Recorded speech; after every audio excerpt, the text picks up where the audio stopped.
The present perfect is unfinished time. What is unfinished time, you might ask? Well, let me tell you. Unfinished time is an unbroken connection between the past and the present. A good way to understand it is to compare finished time to unfinished time.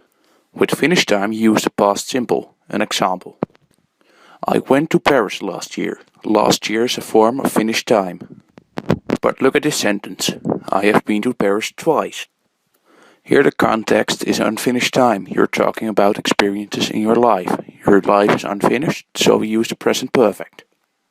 So when you're dead and they're talking about you at your funeral, people will say he loved France. He visited Paris many times. Finished time equals game over. I have lived in Paris for 5 years. You moved to Paris 5 years ago and now you still live there. So this is unfinished time. Compare it to finished time. I lived in Paris for 5 years before moving back home to Leeuwarden. So you lived in Paris for 5 years, but you don't live there anymore.